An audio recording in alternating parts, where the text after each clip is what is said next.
क्षण कर्म चेतन बंधकारु, कर्म के अवसान का कह कर स्वरूप यथार्थ जग का, जो किया उपकार है उसके लिए जिन वाणी माँ को वंदना शत बार है, वंदना शत बार है, वंदना शत बार है।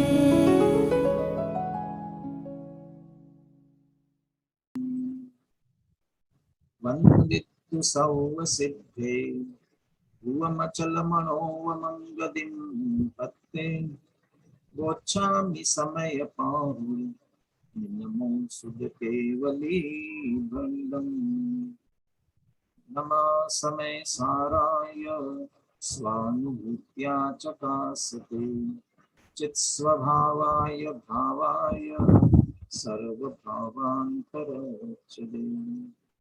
अनंत धर्मणस्तत्त्वं पश्यन्ति प्रत्यगात्मनः, अनेकान्तमयी मूर्ते नित्यमेव प्रकाशता।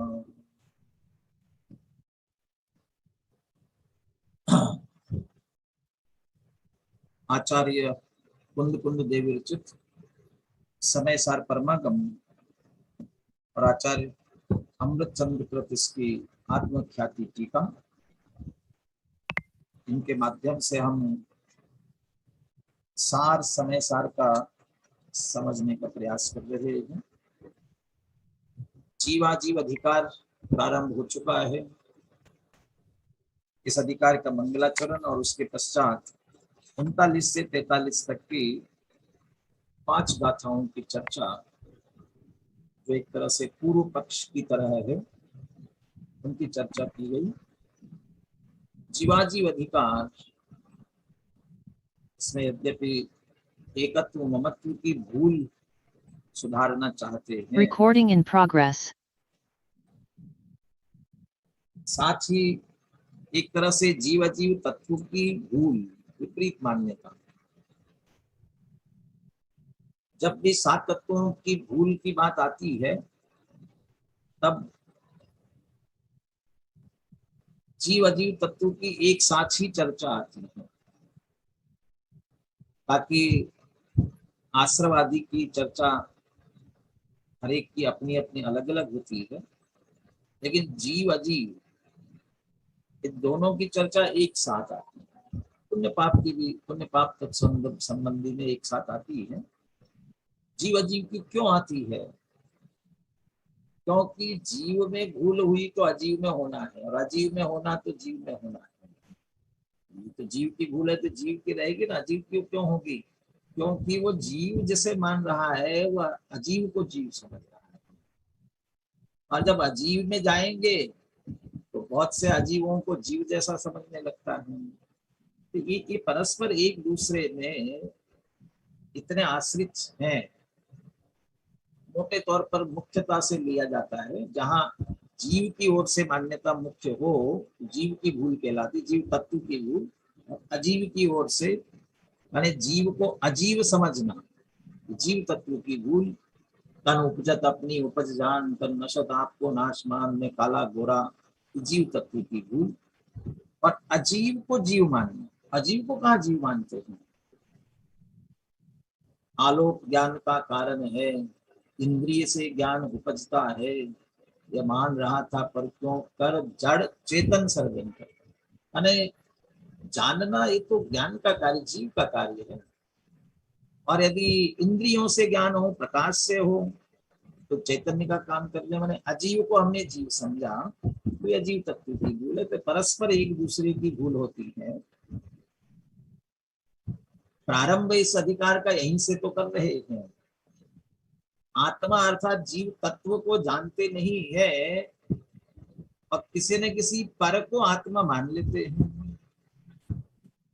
अजीव जो जीव नहीं है उसे मानते हैं। तो किस किस को मानने की संभावना है? तो 8 प्रकार की मान्यताओं की चर्चा की थी। 8 प्रकार की मान्यता वाले जिनको जीव समझते हैं, यदि हम उन्हें मोटे तौर पर विभाजित करें तो 2 में विभाजित हो जाएंगे, 3 में। द्रव्य कर्म, भाव कर्म और नो कर्म। सीधा सीधा ख्याल में आ जाएगी आपको बात ये कि जो अध्यवसान आदि भाव है, ये भाव कर्म है। कर्मों की स्पष्ट चर्चा आई है, वो द्रव्य कर्म है। और जहां नो कर्म शब्द का प्रयोग किया है वो शरीर है। इसलिए ये द्रव्य कर्म, नो कर्म, भाव कर्म, ये 3 ही रूपों में कहीं ना कहीं आते हैं। है ये जड़ अजीव अचेतन, और जड़ अजीव अचेतन उनको ये आत्मा नहीं है, उन्हें आत्मा कहा जा रहा है, आत्मा माना जा रहा है। ये जो भूल रह गई, इसी भूल को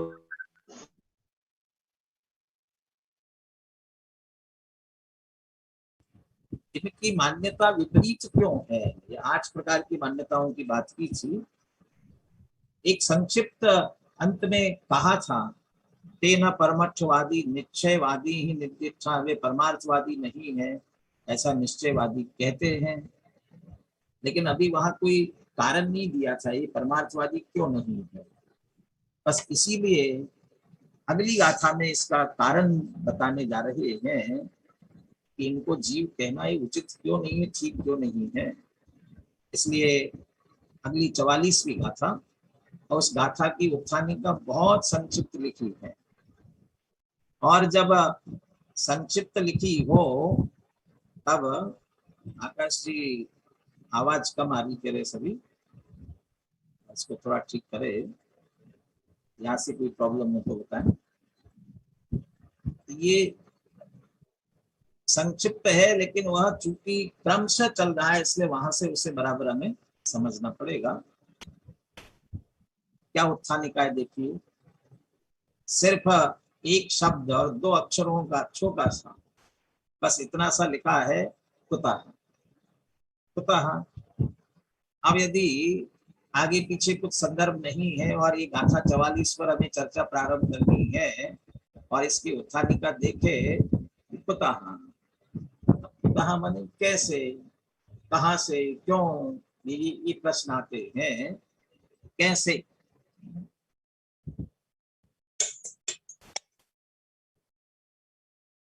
अब ये जो कैसे का तात्पर्य, कोई बात चलती हुई आ रही हो तब ये कोई कहता है कि भी कैसे, ये पूछता है। तो इसके लिए ये इसकी उत्थानिका तो कुतः 2 शब्दों की ही है, लेकिन इसके बाद जो लिखा गया ये ब्रैकेट में है, ये पिछली गाथा की अंतिम पंक्ति है, टीका की, पिछले गाथा की टीका की अंतिम पंक्ति। अमृतचंद्र आचार्य तो टीका एक क्रम से लिखते जा रहे हैं, हम उसे अपने समय के अनुसार आगे पीछे पढ़ रहे हैं। लेकिन यदि लगातार पढ़े तो कैसे पढ़ा जाएगा, ये वाक्य पढ़ के फिर कुतः पढ़ा जाएगा। तो क्या लिखा है इस वाक्य में, अंतिम टीका की अंतिम पंक्ति क्या थी पीछे, एवं एवं प्रकारा इतरे अपि बहु प्रकारा परम आत्मा इति व्यपदिशन्ति दुर्मेधसा। दुर्मेधसा दुर्बुद्धि, जो उसे यथार्थ नहीं जानते हैं, अज्ञानी, मिथ्या दृष्टि। एवं एवं प्रकारा, इस प्रकार जो 8 प्रकार बताए थे, इतरे अपि बहु प्रकार, और ऐसे और भी बहुत से, परम आत्मा इति व्यपदिशन्ति, किसी न किसी पर को आत्मा ऐसा कहते हैं।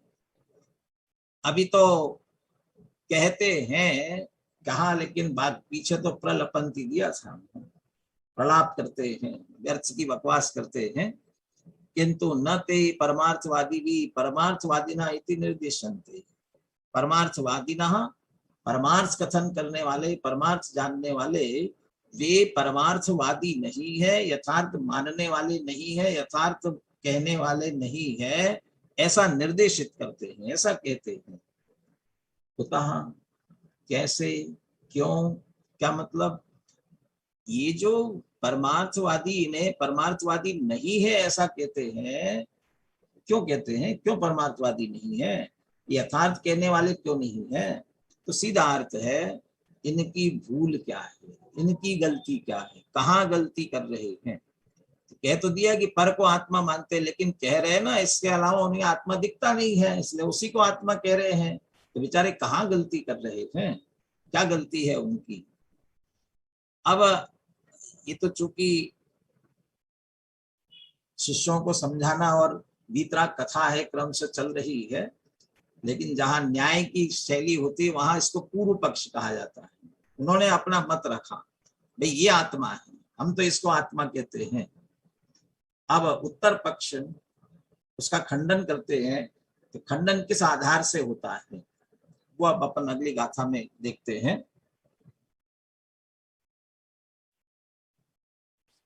इसका उत्तर यदि कहा जाए हमें, आगम, युक्ति और टीका में स्वानुभव, इससे इन 8 ही मान्यताओं का निराकरण किया, आगम से, युक्ति से और स्वानुभव से।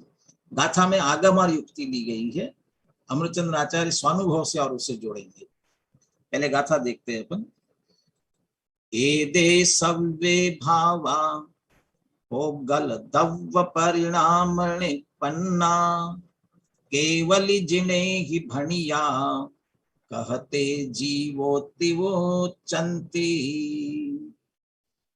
एक क्रमशः गाथाएं होती है, इसलिए आदरणीय डॉक्टर भारीली जी अनेक बार ये कहते हैं, जो कहते हैं कि समय सार की गाथाएं एक एक गाथा मोती जैसी है, तो वे कहते हैं कि भैया एक मुक्तक काव्य होता है और एक प्रबंध काव्य होता है। मुक्तक काव्य जो होते हैं ना, उसमें ये 4-4 पंक्तियां, कोई भी मुक्तक होते हैं वो सब एक दूसरे से कोई संबंध नहीं होता, बस वो 4 पंक्तियां अपने अपने विषय से संबंधित खत्म, कोई आगे पीछे से कोई संबंध नहीं। लेकिन प्रबंध काव्य, खंड काव्य कोई होगा तो एक विषय लगातार एक ही विषय चलता है उसमें, ऐसे समय सार प्रबंध काव्य, इसलिए उसको एक क्रम से एक विषय चल रहा है, एक एक गाथा अपने आप में स्वतंत्र नहीं है। मुक्तक जैसे नहीं है कि ये स्वतंत्र बस उतनी सी गाथा है। ये मैं क्यों कह रहा हूं, तो यदि अकेले इस गाथा को लेंगे तो अर्थ समझ ही नहीं पाएंगे। तो सबसे पहले ये कह रहे कि ये दे सव्वे भावा, ये सर्व भाव। अभी कौन से सर्व भाव, कौन से भावों की बात कर रहे हैं? तो अभी जो 8 पीछे हम 5 गाथाएं पढ़ के आए और उनमें जो 8 प्रकार की मान्यता वाले, किन्हीं 8 भावों को आत्मा कह रहे हैं, अध्यवसानादि भाव। वे जो 8 भाव थे, अध्यवसान, कर्म, नो कर्म, कर्म का विपाक, कर्म का अनुभाग, जीव और कर्म दोनों का उभयात्मक मिला हुआ रूप, 8 कर्मों का संयोग मात्र, इस तरह की जो 8 प्रकार की मान्यता, ये सारे भाव कैसे है? एदे सव्वे भावा पोगल दव्व परिणाम निपन्ना, पुद्गल द्रव्य के परिणाम से निष्पन्न है, पुद्गल द्रव्य की पर्यायों से उत्पन्न है, पुद्गल द्रव्य के परिणाम है, पुद्गल द्रव्य की कार्य है, ये सभी पुद्गल द्रव्य के। अध्यवसान सबसे पहला अध्यवसान है, वह भी पुद्गल द्रव्य के परिणाम से निष्पन्न है। जैसे पीछे भी भावक भाव, भावक भाव कह करके मोह कर्म का भाव, कर्म के उदय का भाव, वो पुद्गल का ही परिणाम है, जीव का नहीं है। और इस अधिकार में तो अभी और आगे बहुत अच्छी तरह से इस बात को सिद्ध करने वाले हैं। यहाँ तो कह रहे कि पुद्गल द्रव्य के परिणाम से निष्पन्न, तो इसे ही हम युक्ति कह सकते हैं। ये युक्ति कि भाई ये पुद्गल द्रव्य के परिणाम से निष्पन्न है, एक बात, और इसे हम सीधा गाथा का अंतिम चरण ले, कहते जीवोत्ति उच्चंती। जब पुद्गल द्रव्य के परिणाम से निष्पन्न है, कहते जीवोत्ति उच्चंती, वे जीव है ऐसा आप कैसे कह सकते हो, उन्हें आप जीव कैसे कह सकते हो, कैसे मान सकते हो? माने वो जीव नहीं है, पुद्गल द्रव्य के परिणाम है तो पुद्गल है। या फिर आप पुद्गल जीव नहीं है, अजीव कह सकते हो, तो पुद्गल कह सकते हो, लेकिन जीव तो आप नहीं कह सकते उन्हें। किसने कहा? किसने कहा? कहते केवली जिने ही भणिया, केवली जिनेंद्र भगवान के द्वारा ये कहा हुआ है। केवली जिनेंद्र भगवान इन भावों को पुद्गल द्रव्य के परिणाम से निष्पन्न कहते हैं। कहते जीवोत्ति उच्चन्ति, फिर उसको जीव कैसे कहा जा सकता है, जीव कैसे माना जा सकता है? बस इसी में से आगम और युक्ति दोनों आ गई। केवली जिने ही भनिया, ये आगम है, जिनेंद्र भगवान ने कहा। ये बात भी समझ लीजिए कि पूर्व आचार्यों को आगम देने के लिए किसी ग्रंथ विशेष का नाम लेना आवश्यक नहीं है, क्योंकि श्रुत परंपरा थी, श्रुत आ रही थी।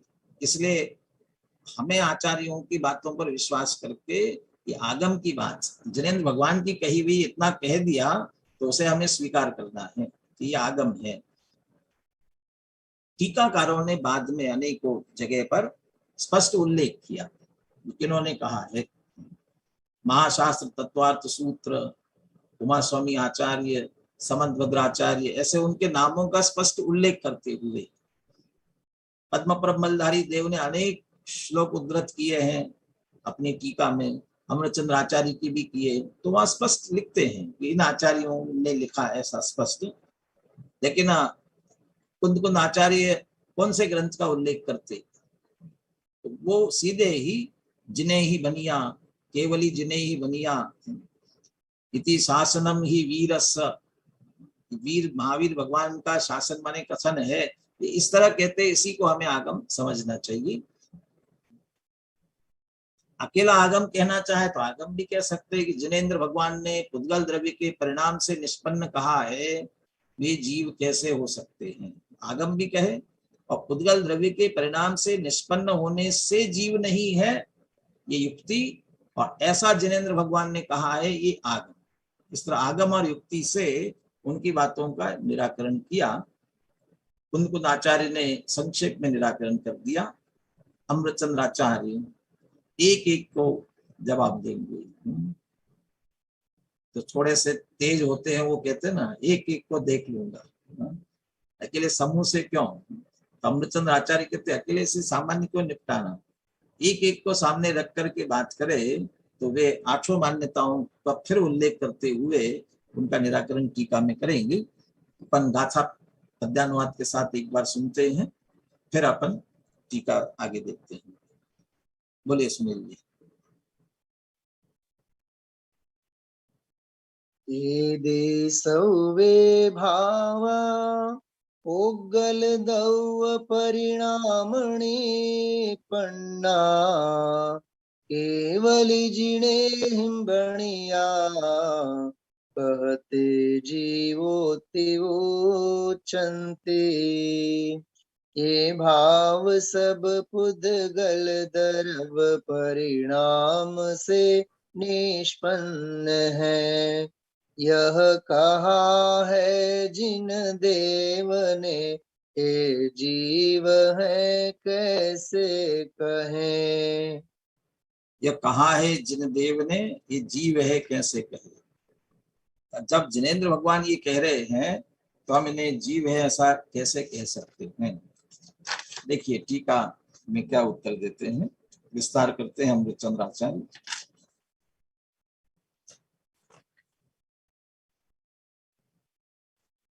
ये 8 प्रकार की मान्यता है। ये 8 प्रकार की मान्यता का आगम, युक्ति और स्वानुभव से ये निराकरण करेंगे। आगम, युक्ति और स्वानुभव।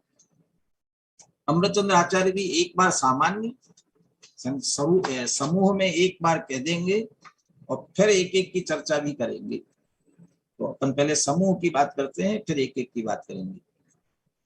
यतः एते अध्यवसानादयाः समस्ता भावा भगवत भी विश्व साक्षी भी अर्हत भी पुद्गल द्रव्य परिणाममयत्वेन प्रज्ञाप्य मानम। इसमें थोड़ा मिस्टेक रह गई, प्रज्ञाप्य या नहीं, इसमें प्रज्ञाप्य मानम चैतन्य स्वभावम जीव द्रव्यम भवितुम न उत्सहन्ते ततः न खलु आगम युक्ति स्वानुभवैः बाधित पक्षत्वात् तदात्मवादिनः परमार्थवादिनः।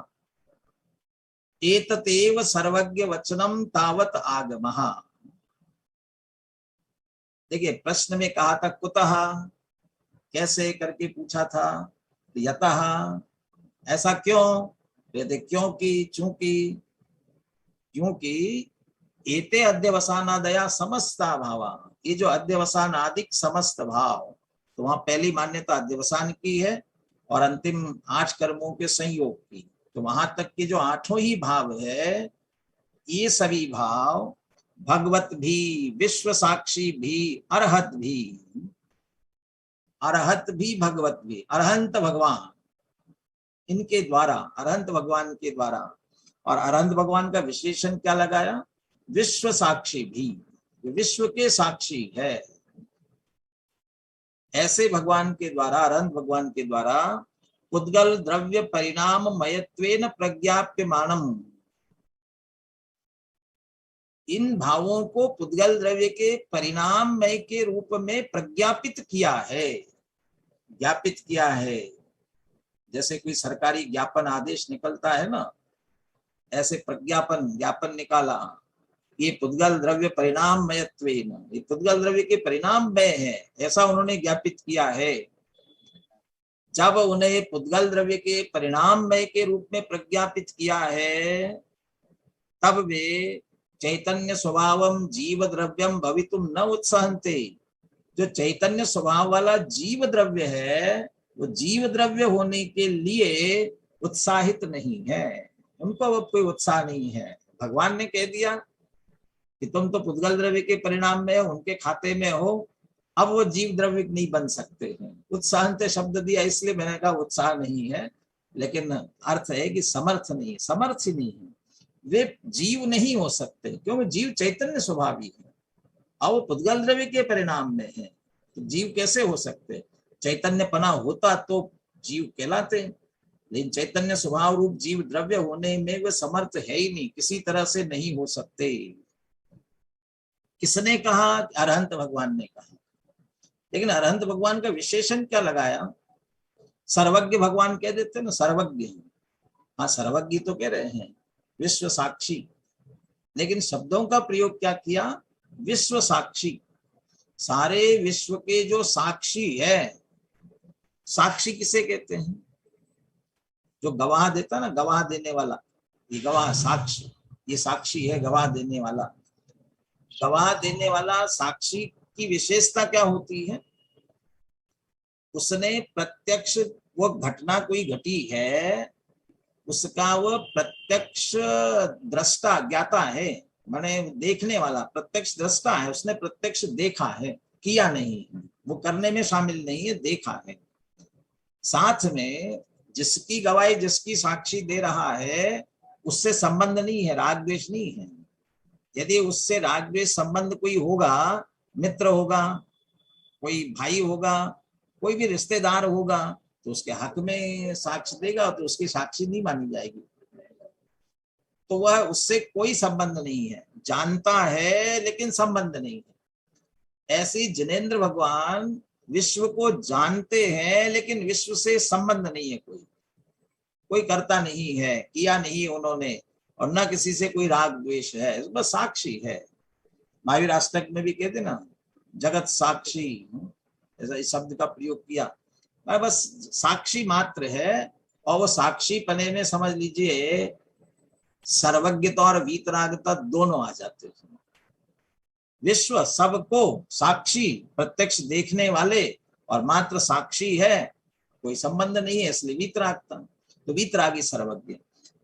विश्व साक्षी क्यों कह रहे हैं भैया, वे तो साक्षी है, उन्हें जिन 8 मान्यताओं के निराकरण के लिए बात कही जा रही है, तो ये बात उनका खंडन करने के लिए, उनको नीचा दिखाने के लिए, उनके प्रति द्वेष है इसलिए नहीं कही है, वे तो सहज साक्षी है, वस्तु स्वरूप उन्होंने देखा है, वस्तु स्वरूप उन्होंने जाना है, जैसा उनके ज्ञान में आया है वैसे वे निरूपित करते हैं, किसी से प्रभावित होते नहीं है, इसलिए विश्व साक्षी का, विश्व साक्षी भी अरहत भी, पुद्गल द्रव्य परिणाममयत्वेन प्रज्ञाप्यमान, ये भाव सभी केवली भगवान के ज्ञान में आया कि तो सब पुद्गल द्रव्य के परिणाम में है, चैतन्य स्वभावी जीव द्रव्य की परिणाम नहीं है, और इसलिए वे भाव चैतन्य स्वभावी जीव द्रव्य होने में समर्थ नहीं है। तो सीधा है कि वह जीव के परिणाम नहीं है, पुद्गल द्रव्य के परिणाम है। ततः इसीलिए न खलु वास्तव में आगम युक्ति स्वानुभव ही बाधित पक्षत्वात् तदात्मवादिना परमार्थवादिना न पहले आ जाता है। न्याय की शैली में जो पूर्व पक्ष रखा जाता है, उन्होंने सब अपने हेतु दिए हुए हैं, उन एक एक हेतुओं का भी खंडन अभी करेंगे क्रमशः। लेकिन जो सामान्य रूप से उन्होंने हेतु रखा, जिन 8 भावों को उन्होंने ये पक्ष रखा कि ये 8 भाव जीव है, ये सिद्ध करने जा रहे थे, ये उनका पक्ष था। लेकिन कह रहे आप, अच्छा आप अपने पक्ष को सिद्ध करो, तो इस पक्ष को सिद्ध करने के लिए आप अपने तर्क देंगे, युक्ति हेतु देंगे, लेकिन वो तर्क हेतु तो तब उसे सिद्ध करेंगे जो आपने पक्ष रखा वो तो सही हो। यदि पक्ष ही बाधित होगा तो फिर हेतु तर्क देना तो निरर्थक है। तो ये जो पक्ष बाधित होने के बाद भी तर्क हेतु देते जाएंगे तो उनको हेत्वाभास कहा जाता है। और उन हेत्वाभासों में सबसे पहला असिद्ध हेत्वाभास ही है। बाधित पक्ष, जिसके पक्ष ही बाधित होगा वह असिद्ध हेत्वाभास कहलाता है। असिद्ध विरुद्ध अनेकांतिक किंचित कर ऐसे हेत्वाभास होते हैं। तो आपका पक्ष ही असिद्ध है, इसलिए आप जो हेतु, आपका पक्ष बाधित है, इसलिए आप जो भी हेतु देते जाएंगे वो असिद्ध होते जाएंगे। वहां असिद्ध हेत्वाभास के लिए बाधित पक्षकार, बाधित पक्ष में प्रत्यक्ष, अनुमान, आगम इत्यादि से पक्ष बाधित हो जाता है। प्रत्यक्ष बाधित का उदाहरण परीक्षा इत्यादि ग्रंथों में दिया। पानी, अग्नि ठंडी है, अग्नि ठंडी है, ये हमने पक्ष बनाया, ये हमें सिद्ध करना है। द्रव्यत्वात्, अग्नि ठंडी है द्रव्य होने से, कैसे? पानी की तरह, जल की तरह, ये पूरा ऐसा अनुमान बनाया। अब कहते हैं ये जो आपने अग्नि ठंडी है, ये आपने पक्ष रखा सिद्ध करने के लिए, पक्ष ही गलत है, ये बाधित है कि किससे? वहां शब्द लेके स्पर्शन प्रत्यक्ष, ये स्पर्शनेन्द्रिय के प्रत्यक्ष से बाधित है। आप छू करके देखो ना, छू के देखोगे तो आपको अग्नि ठंडी लगेगी, गर्म लगेगी। तो जब अग्नि छूने पर उष्ण लगती है और आपने पक्ष रखा ठंडी है, तो आपका पक्षी बाधित हुआ। अब हेतु देते जाओ कितने भी, क्या सिद्ध होगा? ऐसे ही आपने यहाँ इन सबको जीव कहा और ये बात सिद्ध करने जा रहे हो, लेकिन ये जीव है ही नहीं, ये पुद्गल द्रव्य के परिणाम है। तो आपका पक्ष रखा, जो आपने बात रखी है, वो बात ही बाधित है। इसलिए आप कितने भी तर्क हेतु देते जाओ, वो सब निरर्थक जाने वाले, व्यर्थ जाने वाले, मिथ्या होने वाले हैं। इसलिए करें बाधित पक्षत्वात्, बाधित पक्ष होने के कारण से तदात्मवादिनः, तदात्मवादी माने वो उसको आत्मा, अन्य अन्य को, यद्यवसान आदि को आत्मा कहने वाले, ये न पहले से लेंगे, न परमार्थवादी, न वे परमार्थवादी नहीं है। अब इससे हम युक्ति भी कह दे, बाधित पक्षत्वात् युक्ति हो गई। और साथ में कहते हैं आगम क्या है? एततेव सर्वज्ञ वचनम तावत आगमः। कौन सा? ये भगवत भी, विश्व साक्षी भी, अरहत भी, पुद्गल द्रव्य परिणाम मयत्वेन प्रज्ञाप्यमानम। अरहंत भगवान ने उन्हें पुद्गल द्रव्य के परिणाम कहे हैं।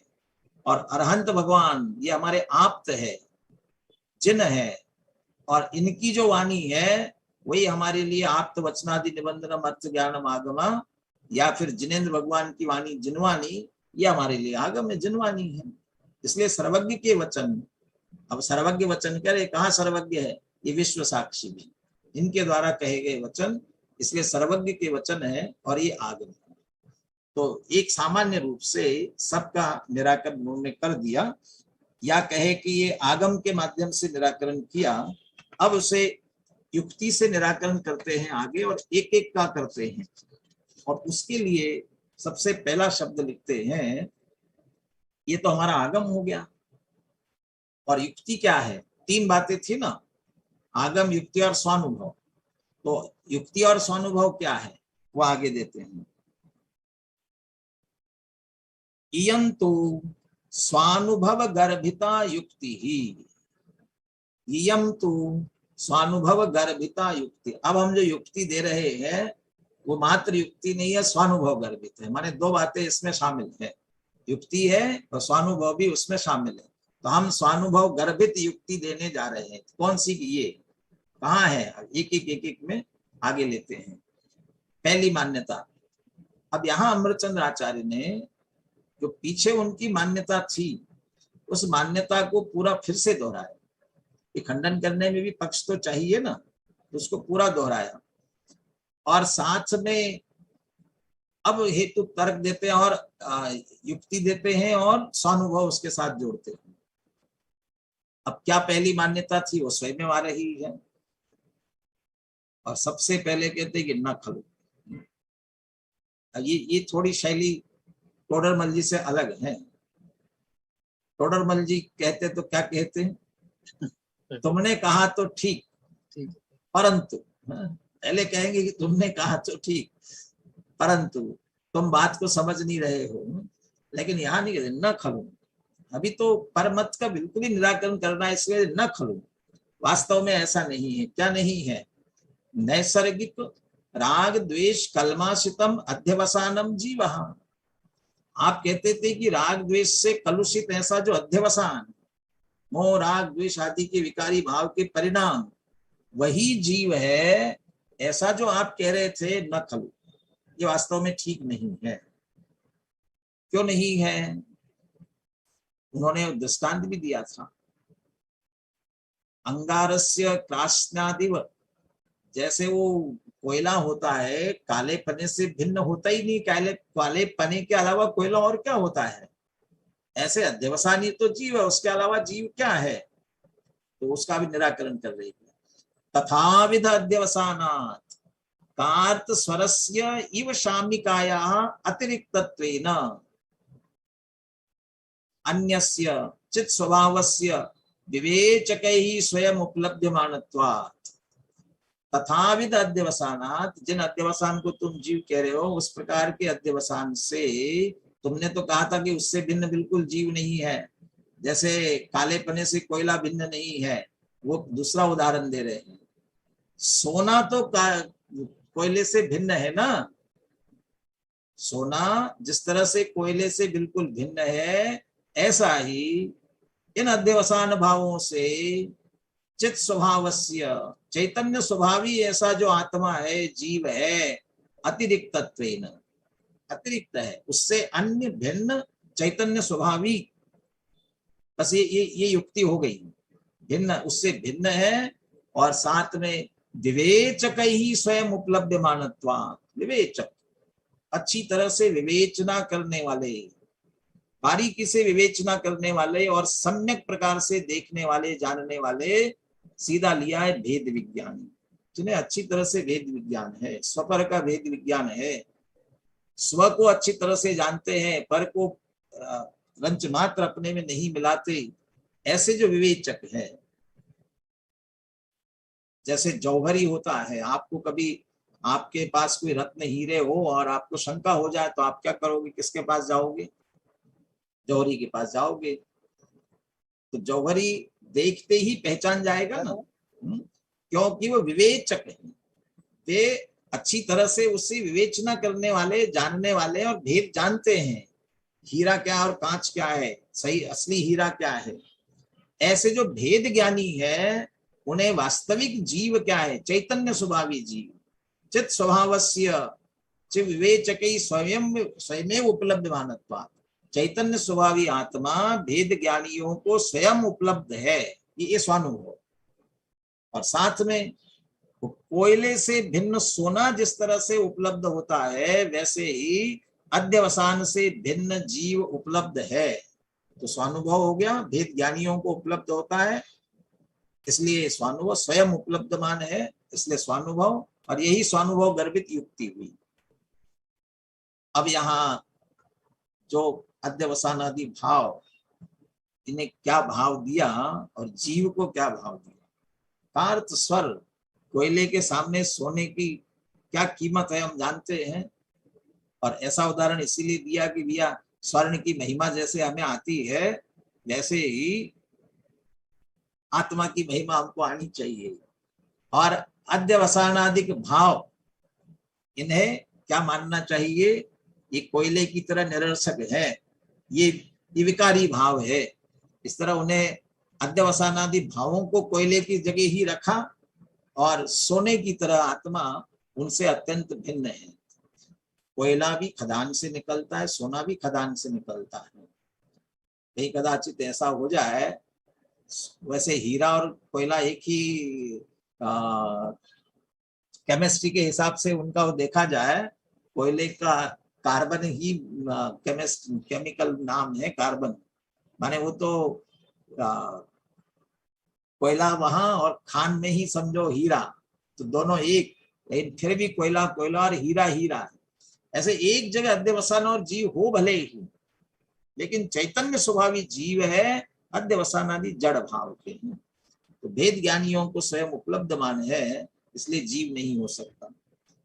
एक मान्यता में जिस तरह से खंडन किया, उसी तरह से सभी मान्यताओं में उनका पूरा उल्लेख करते हुए खंडन करते हैं। दूसरी मान्यता,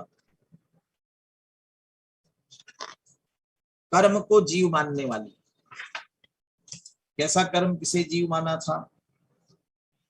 न खलु, न खलु सब जगह आएगा, खंडन है इसलिए। न अनाद्य अनंत पूर्वा परिभूत अवयव एक संसरण लक्षण क्रिया रूपेण क्रीडत कर्म एव जीव। जो कर्म को जीव मान रहे थे, अनादि से हैं, और संसारी अज्ञानी अभव्य जीव मिथ्या दृष्टि रहेगा तब तक, अनंत काल तक, आगे तक। पूर्वा परिभूत, पूर्व और भूतकाल का, भविष्य काल का अवयव रूप ऐसा, लेकिन एक क्रिया संसरण, बस घूमना घूमना, संसार परिभ्रमण, ऐसा क्रीड़ा करता हुआ जो कर्म है वही जीव है। ऐसी जिनकी मान्यता थी उनको कहते न खलु। ये भी वास्तव में ऐसा नहीं है। क्यों? कर्मणः अतिरिक्तत्वेन अन्यस्य चित् स्वभावस्य विवेचकैः स्वयं उपलभ्यमानत्वात्। अरे कर्म से अतिरिक्त चैतन्य स्वभावी जीव भेद ज्ञानियों को स्वयं उपलब्ध है। उपलब्ध का मतलब जानने में आ रहा है, श्रद्धान में आ रहा है, जानकर पहचान कर उसमें लीन हो रहे हैं। श्रद्धा ज्ञान चारित्र से उपलब्ध हो रहा है, जब उनके अनुभव में आ रहा है, कर्म से भिन्न। अच्छा, वे तो सिद्ध होने के बाद कर्म से भिन्न अनुभव में आ रहा होगा, तब नहीं। जब कर्मों के बीच में है तब कर्म से भिन्न उनको उपलब्धमान है, उपलब्धमान है। श्रद्धा में आ गया है कि उससे भिन्न। उन्हें क्यों नहीं आ रहा है समझ में? उन्हें क्यों नहीं आ रही ये बात समझ में? तो पिछली गाथाओं की टीका में सबसे पहले कहा था, वह असाधारण लक्षण को नहीं पकड़ पा रहे हैं। असाधारण लक्षण को क्यों नहीं पकड़ पा रहे हैं? क्लीवत्व ने कहा था, ये पुरुषार्थ बारीकी से, सूक्ष्मता से, पुरुषार्थ पूर्वक पकड़े तो पकड़ में आएगा। पुरुषार्थहीनता है, बारीकी से मेहनत नहीं की, गहराई तक जाने की कोशिश नहीं की, इसलिए गड़बड़ हुई।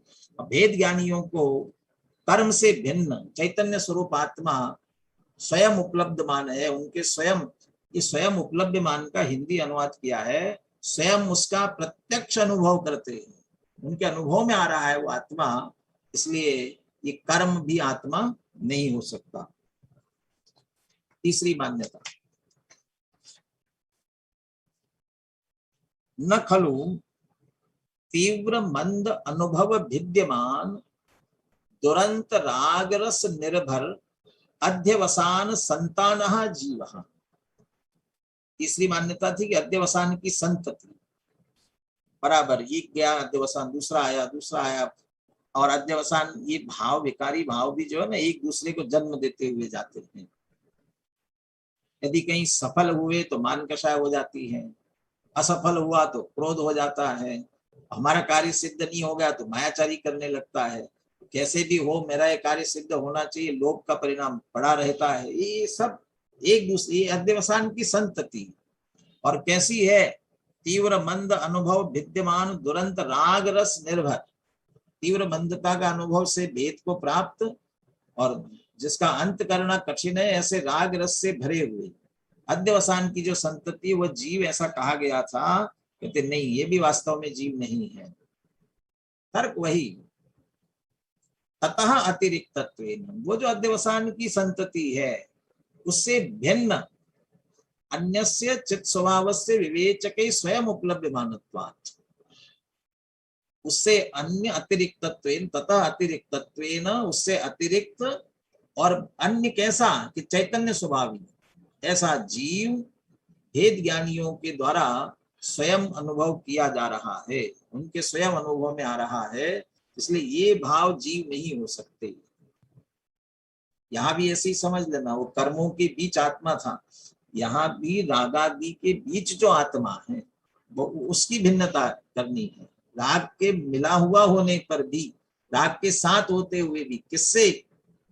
चित्त स्वभाव से, चैतन्य स्वभाव के लक्षण से उसे बराबर भिन्न जान लेते हैं। जैसे जौहरी की बात की, कांच के टुकड़ों के बीच हीरा रखा हुआ होगा तो जौहरी पहचान लेता है हीरा। कैसे? हीरे की चमक अपनी अलग है, हीरे की झलक अपनी अलग है, वो अपने चमक, अपनी प्रकाश से अलग पहचाना जाता है। ऐसा अध्यवसान आदि भावों के बीच रहता हुआ जीव भी चैतन्य स्वभाव से भिन्न भेद ज्ञानियों के अनुभव में आता है। तो चित्त स्वभाव से विवेचके स्वयं उपलब्धमानत्वात्। चौथी मान्यता, न खलु नव पुराणादि अवस्था भेदेन प्रवर्तमानम नो कर्म जीवः। नव पुराणादि, पुराना छोड़ा नया पहना, यथा वस्त्राणि जीर्णानि, ये सब कहते हैं ना, पुराने वस्त्र छोड़ करके नए वस्त्र धारण कर लिए, ऐसे पुराना शरीर छोड़ा नया धारण किया।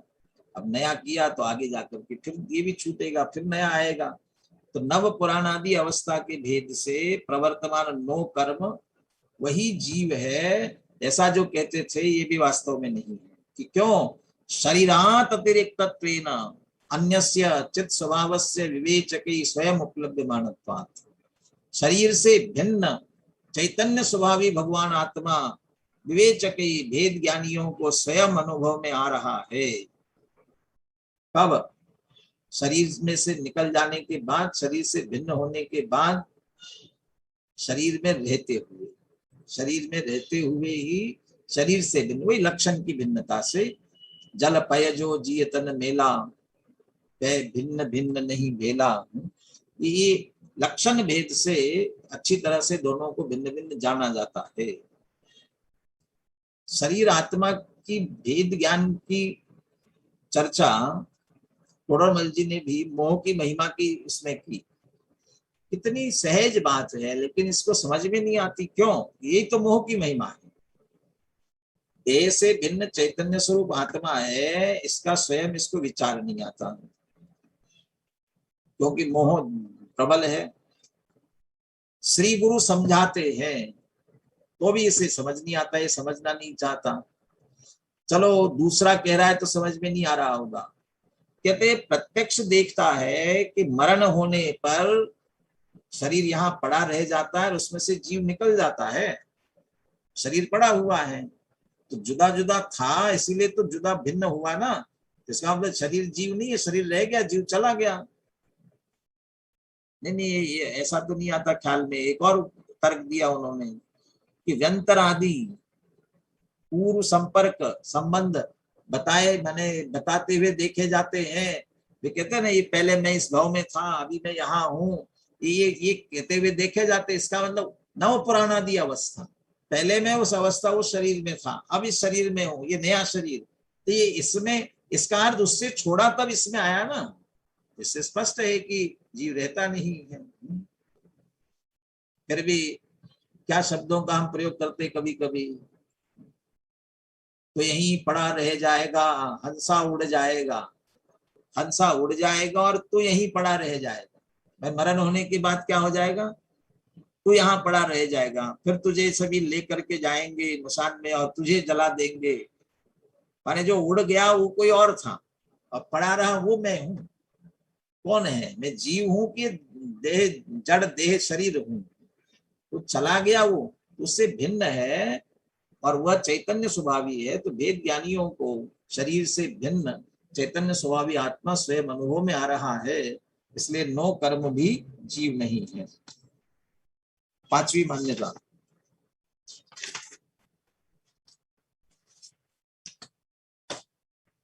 वो अध्यवसान भावों में से कुछ विशिष्ट भावों को पकड़ते हैं। न खलु विश्वमपि पुण्य पाप रूपेण आक्रामन कर्म विपाकः जीवः। कर्म का विपाक, फल देने वाला सामर्थ्य, जो कि सारे पुण्य पाप से सारे जगत को आक्रामित कर रहा है, वह भी जीव नहीं है। क्यों नहीं है? क्योंकि पुण्य पाप रूप होने के लिए शुभाशुभ भाव चाहिए, लेकिन शुभाशुभ भावात अतिरिक्तत्वेन अन्यस्य चित स्वभावस्य विवेचकै स्वयं उपलब्ध्यमानत्वात्। ये शुभाशुभ भावों से अन्य अतिरिक्त चैतन्य स्वभावी आत्मा वेद ज्ञानियों को स्वयं अनुभव में आ रहा है। शुभाशुभ भाव रूप नहीं, उससे भिन्न होंगे शुभाशुभ भाव। वो तो कषाय का ही परिणाम है, चाहे मंद हो चाहे तीव्र हो। मंदता का परिणाम चाहे तीव्रता का है कषाय का, लेकिन कषाय से भिन्न चैतन्य स्वरूप आत्मा तो है, इसलिए शुभाशुभ भाव से अतिरिक्त। किसी व्यक्ति को एक हल्का बुखार हमेशा ही बना रहता होगा, तो कभी उसे तीव्र आवे तब तो कहेगा मैं बीमार हूं। समझो 98 डिग्री एक सामान्य तापमान है और किसी के शरीर का 99-100 हमेशा बना ही रहता होगा, और वो मानता है कि तो 99 तो ठीक है, यही तो स्वस्थता है, और थोड़ा बढ़ गया तो अस्वस्थ समझेगा। क्यों? क्योंकि 98 जो स्वस्थता वाला है वहां तक कभी पहुंचा ही नहीं, और दूसरा कोई कहे उसको मानता नहीं, तो समझता नहीं यही ठीक है, यही ठीक है। ऐसे ही जिसने शुभाशुभ भाव से रहित शुद्ध भाव का कभी वेदन अनुभव नहीं किया, उसे वो तीव्र से मंद में आते ही लगने लगता है हाँ हो गया, इससे ज्यादा और कुछ धर्म नहीं है, यदि है तो हाँ यही है, यही जीव होगा। ये ऐसे इसलिए कि नहीं, शुभाशुभ भाव दोनों शमित होने पर शुभ अशुभ विभाव अभाव तीन स्वाभाविक परिणति में अछीन, शुभाशुभ भाव से रहित तीसरी शुद्ध रूप अवस्था वह चैतन्य स्वभाव से होती है, और चैतन्य स्वभाव में शुभाशुभ भाव नहीं होते। उससे भिन्न चैतन्य स्वभावी आत्मा विवेचक भेद विज्ञानियों के बराबर अनुभव में आ रहा है, इसलिए कर्म विपाक भी जीव नहीं है। छठवीं मान्यता,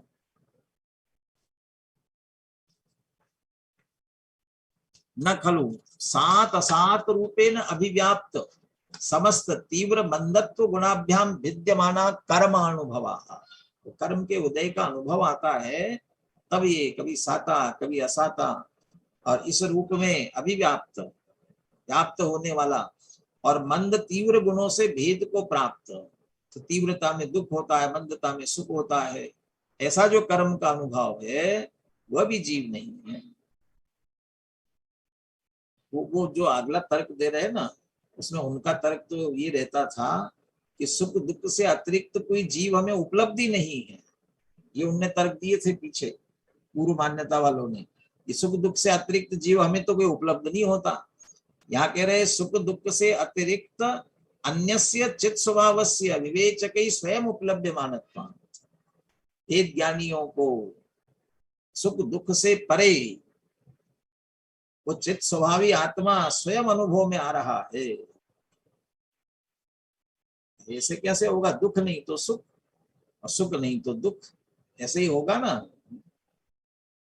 ये जो सुख है ये वह आत्मिक सुख अतीन्द्रिय सुख की बात नहीं है, निराकुल सुख की बात नहीं है। ये जो साता असाता कह रहे हैं ना, वह अनुकूल वेदनीयम सुखम प्रतिकूल वेदनीयम दुखम। तो अनुकूल प्रतिकूलता का वेदन ये तो राग द्वेष का वेदन ही है, उसमें जो सुख दुख की कल्पना है। और वो तीसरा इससे परे जो सुख है वो निराकुल। ये सुख कहने का सुख है, इसमें आकुलता ही है। उससे परे जो निराकुल सुख है वो चित्त स्वभाव से जुड़ा हुआ, ज्ञानानंद स्वभाव, मैं ज्ञानानंद स्वभावी हूँ। ज्ञान चैतन्य स्वभाव के साथ आनंद अविनाभाव रूप से जुड़ा है। वो चैतन्य स्वभावी अनुभव करने वाले विवेचक ही वेद ज्ञानियों को सुख दुख वेदन में नहीं आते। सुख दुख से अतिरिक्त चैतन्य स्वभाव उन्हें वेदन में आता है। इसका मतलब सुख दुख से अतिरिक्त परे जीव है। बहुत से तो यही मानते हैं कि ये सुख दुख ही तो जीवन है, यही तो, जिसके अलावा और क्या जीवन है, सुख है दुख है यही तो जीवन है, इसके अलावा और क्या, ऐसा समझते हैं। लेकिन असली सुख दुख से परे चैतन्य स्वभाव निराकुल सुख वाला वो जीव है। सातवीं मान्यता,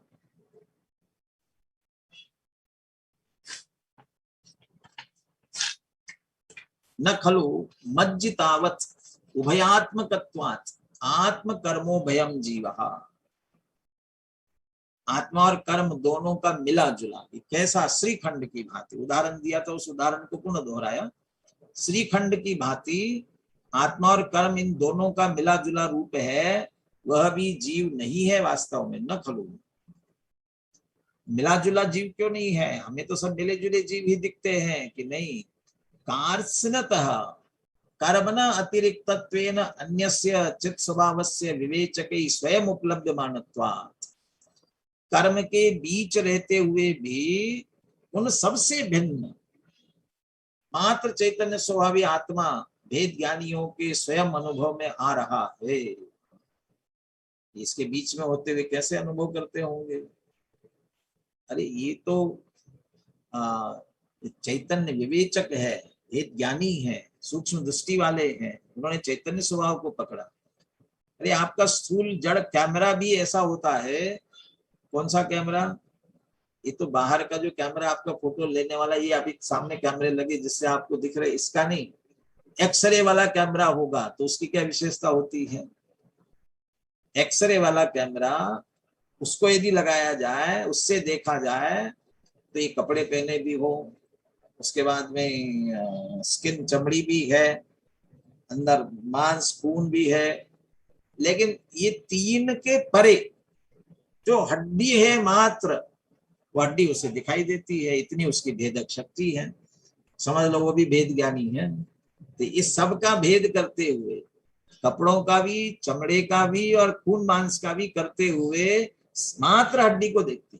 अच्छा, वो एक्सरे वाला एक्सरा खिंचवा के लाओ, कहेंगे हड्डी का एक्सरा लेके आना, तो ये कहता होगा ना, ये सब हटा के आओ तुम। अभी कदाचित कभी ऊपर अपना कपड़ा हो तो वो जरूर हटवाते हैं, क्योंकि कपड़े में कोई लोहे का कोई लगा हुआ हो तो वो आ जाता है, उसमें डिस्टर्ब करता है, इसलिए कदाचित हटा दे। लेकिन वो कहेगी चमड़ी हटाओ, मांस हटाओ, खून हटाओ, फिर हड्डी की फोटो लेंगे तो हटा सकेंगे? नहीं होता। वो जैसे तीन चीजों से परे देख रहा है, ऐसे भेद ज्ञानियों का दृष्टिकोण, भेद ज्ञानियों की दृष्टि, भेदक दृष्टि, सूक्ष्म दृष्टि, द्रव्य कर्म, भाव कर्म, नो कर्म, इनसे परे चैतन्य स्वभाव आत्मा को पकड़ती है। इसलिए उन्हें इनके बीच रहते हुए तो चैतन्य स्वभावी आत्मा तो भेद ज्ञानियों को स्वयं उपलब्ध माने, स्वयं अनुभव में आ रहा है। बिल्कुल अकेले कर्म से रहित मात्र जीव, अकेला ऐसे कैसे जीव? अकेले सिद्ध भगवान को देख लो। कृष्ण कर्म विप्र मोक्षो मोक्षा, सारे कर्म से रहित होते हैं। इसका मतलब जीव पूरे कर्मों से रहित होता है, कर्म से मिला जुला ही रहता होगा, रहता हो ऐसा नहीं। संसार दशा में संयोग चलता रहता है, लेकिन स्वभाव दृष्टि से तो दोनों भिन्न भिन्न ही है। इसलिए दोनों को मिल करके आत्मा समझना ये उचित नहीं है। आठवीं और अंतिम मान्यता,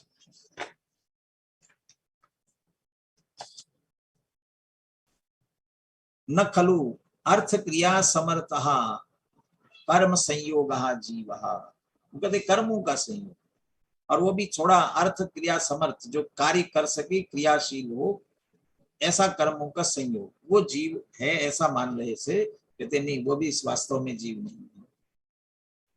उन्होंने उदाहरण दिया था कर्म संयोग के लिए, 8 लकड़ियों से बनी हुई खाट।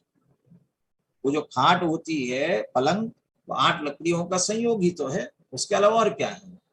ऐसे कर्म संयोगी जीव है, ऐसे उनकी मान्यता थी। कहते नहीं, कर्म संयोगात खट्वाशायिन पुरुषस्य इव अष्टकाष्ट संयोगात अतिरिक्तत्वेन अन्यस्य चित् स्वभावस्य विवेचकै स्वयं उपलभ्यमानत्वात्। अरे कहते हैं तुम्हारा ध्यान 8 लकड़ियों से बने हुए खाट की तरफ तो गया, लेकिन वो खाट किसके लिए बनी थी? हाँ, उस पे एक पुरुष सो रहा था, तो वो तो खाट से अलग था ना। कहते जैसे वह खाट पर सोने वाला पुरुष उस खाट से भिन्न होता है, ऐसे ही 8 कर्मों के बीच रहने वाला चैतन्य स्वभावी आत्मा उससे भिन्न ही होता है और भिन्न रहता है। 8 काष्ठ लकड़ियों के संयोग से बने हुए पलंग पर सोने वाला खटवाशाही न खाट पर सोने वाला पुरुष जिस तरह खाट से भिन्न होता है, वैसे ही 8 कर्मों के संयोग से भिन्न ये इस कर्म संयोग से अतिरिक्त अन्य चित स्वभावस्य चैतन्य स्वभावी ऐसा आत्मा भेद ज्ञानियों को स्वयं अनुभव में आ रहा है। भेद ज्ञानियों को आत्मा वो स्वयं कर्म संयोग से भिन्न आत्मा बराबर अनुभव में आता है। यानी कर्म संयोग के बीच जिस समय है उसी समय ये दृष्टि की शक्ति, दृष्टि का भेद है। जैसे लोकमान्य तिलक ने नारा दिया था ना, स्वतंत्रता हमारा जन्म सिद्ध अधिकार है। ये नारा उन्होंने कब दिया था? जब 15 अगस्त 1947 को स्वतंत्र हो गए, जब दिया। कि जब परतंत्र थे तब दिया, तो परतंत्र थे तो स्वतंत्रता कैसे? क्योंकि स्वभाव ये हमारा देश, ये तो जबरदस्ती आकर के दूसरों ने यहाँ कब्जा जमाया हुआ है, हमारा है, ये हमारे पने की अनुभूति हुई, हमें अपनी स्वतंत्रता का आभास हुआ। ऐसे ही मैं चैतन्य स्वरूपी आत्मा ये जड़ कर्म संयोग रूप से आए हुए हैं। तो संयोग रूप से है तो अनादि से है, तो तुम्हें जड़ बना दिया होगा ना? अरे नहीं बना सकते। टोडरमल जी ने लिखा मोक्ष प्रकाशक दूसरा अधिकार तो संसार अवस्था का है, और संसार अवस्था का वर्णन ये किया कि कर्म सहित अवस्था का नाम संसार है, कर्म सहित। परंतु उसकी चर्चा करते करते हुए कहते हैं भले ही जीव अनादि से कर्म सहित है, परंतु आत्मा का एक प्रदेश भी जड़ कर्म रूप नहीं हुआ, अनादि से उनके बीच रहते हुए भी, पर जड़ कर्म भी चेतन नहीं हुआ है। न चेतन जड़ हुआ न जड़ चेतन हुआ, तो क्या हुआ संयोगों में रहते हुए? तो ये भेद ज्ञान की दृष्टि से उनसे भिन्न चैतन्य स्वरूप आत्मा स्वयं अनुभव में आ रहा है, इसलिए यह निश्चित रूप से उनसे भिन्न ही है। इस तरह 8 प्रकार की मान्यताओं का यहाँ खंडन किया, और इसके बाद कुछ नहीं लिखा है। एक पंक्ति और टीका की है अंतिम, लेकिन वह अगले कलश की उत्थानी का रूप है, इसलिए कल अगले कलश के साथ उसे लेंगे। थोड़ी सी चर्चा करके आज की चर्चा भी पूर्ण करते हैं। यहाँ युक्तियां कितनी दी? 8 युक्तियां हैं कि एक ही युक्ति है? एक युक्ति से 8 मान्यताओं का निराकरण, 8 युक्तियां हैं। कभी कभी बच्चों की परीक्षा, बुद्धि की परीक्षा लेने के लिए ऐसा प्रश्न करते हैं ना, एक तार पर 8 कबूतर बैठे थे। 8 कबूतर बैठे थे। एक शरारती लड़के ने एक कबूतर को भगाने के लिए एक पत्थर उठा करके कबूतर की तरफ फेंका। एक कबूतर की तरफ एक पत्थर फेंका। अब तार पर कितने कबूतर बचे? क्या उत्तर होगा भाई? एक कबूतर की तरफ फेंका है तो एक ही तो चला गया होगा, बाकी 7 बचेंगे ना। तो गणित वाले तो लगा देंगे कि एक चला गया तो 7 बचे, लेकिन बुद्धि लगाने वाला क्या करेगा? अरे एक को किया है तो बाकी 7 भी ऐसे उड़कर जाएंगे। ऐसे एक तर्क से, एक ही तर्क से 8 का निराकरण, तो एक साथ बता देते। तो कहते वो वाक्य कितना बड़ा होता, 9 की 9 मान्यता, 8 की 8 मान्यता एक साथ लिखना पड़ती और फिर अंत में लिखा जाता। तो कहते इस बात आसानी से समझ में नहीं आती, इसलिए 8 के साथ लगा करके एक ही युक्ति को 8 के साथ लगा करके दोहराया। दोहराने में तो 8 मान्यताओं को दोहराना मुख्य नहीं था। अरे उनसे भिन्न चैतन्य स्वभावी आत्मा वेद ज्ञानियों को अनुभव में आ रहा है, तुम कहां उलझ रहे हो। तो एक बात और, उन्होंने भी कहा कि इससे भिन्न हमें जीव दिखाई नहीं देता, आप कह रहे हैं कि वेद ज्ञानियों को दिखाई देता है। अब हम किसकी माने? वो भी तो कह रहे हैं कि इससे भिन्न हमको जीव दिखता नहीं, आप कह रहे हैं कि वेद ज्ञानियों को दिख रहा है, हम किसकी माने? तो कहते जो वस्तु है और उसे है कहे, वो उसकी बात प्रबल होती है और नहीं है कहता रहे।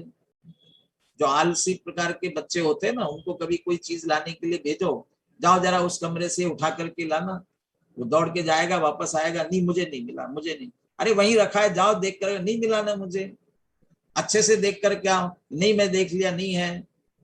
अब थोड़ा समझदार बच्चे को भेजो और जा करके उठा करके लाता है। अब वो देखा कहा उसे, देखो ये है ना, तुम्हें क्यों नहीं मिला?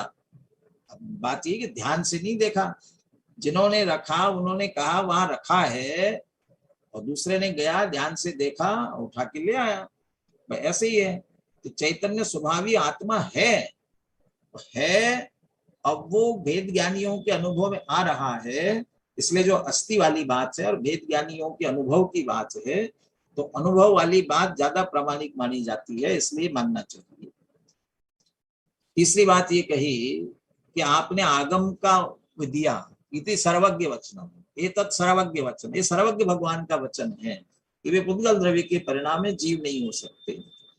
लेकिन वे तो वेदांती और कौन कौन से दर्शन मत वाले, वो अन्य मती है, अब वो आपके भगवान की बात क्यों मानेंगे? तो इसका उत्तर ये दिया है कि ये बात तो अन्य मतियों के लिए है ही नहीं।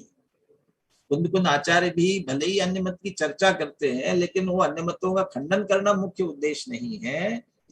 हमारे में ही उस प्रकार की कोई विपरीत मान्यता पड़ी हो तो अपने ही, इसलिए अमृतचंद्र आचार्य ने शब्दों का प्रयोग किया है, सांख्य मतानुयायी शिष्य को समझाने के लिए। ऐसा सांख्य को नहीं समझा रहे, सांख्य मत वालों को नहीं समझाते, सांख्य मतानुयायी शिष्य माने उनके शिष्य की कहीं विपरीत भूल पड़ी हो और वो सांख्य जैसी हो तो निकालने के लिए उसका निराकरण करते हैं। ऐसे यहाँ उन मतों को नहीं समझाना है, अपने ही शिष्यों को समझाना है, और उनके लिए सर्वज्ञ की बात बहुत बड़ी बात है, आगम की बात बहुत बड़ी बात है। इस तरह से आगम से, युक्ति से, और सबसे बड़ी बात स्वानुभव से। कहते शांति से बैठ करके अंदर अपने स्वरूप का विचार करो, वो कैसा हमें अनुभव में आता है। वेद ज्ञानियों को चैतन्य स्वरूप अनुभव में आता है, तो चैतन्य स्वरूप ही अनुभव करे। यद्यवसानादि भाव अजीव है, जीव नहीं है, तो हम भी इस जीव रूप का अनुभव करें इसी मंगल भावना के साथ। और कल कक्षा रहेगी, एक कक्षा पीछे छूट गई है, इसलिए कल रहेगी कक्षा, तो कल विशेष कारण से रहेगी। तो एक कलश बहुत मार्मिक है, 34वां कलश बहुत मार्मिक है, कल इस कलश पर अपन विशेष चर्चा।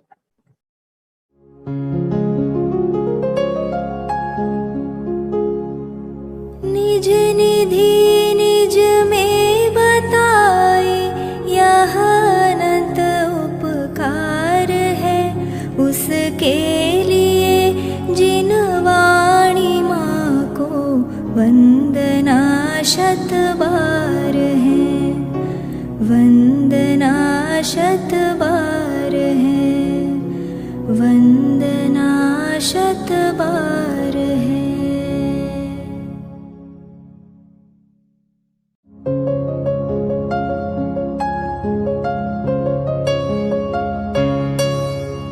हे जिन वाणी भारती तो ही जपो दिन रैन, जो तेरी शरणा गहे सो पावे सुख चैन। जा वाणी के ज्ञान दे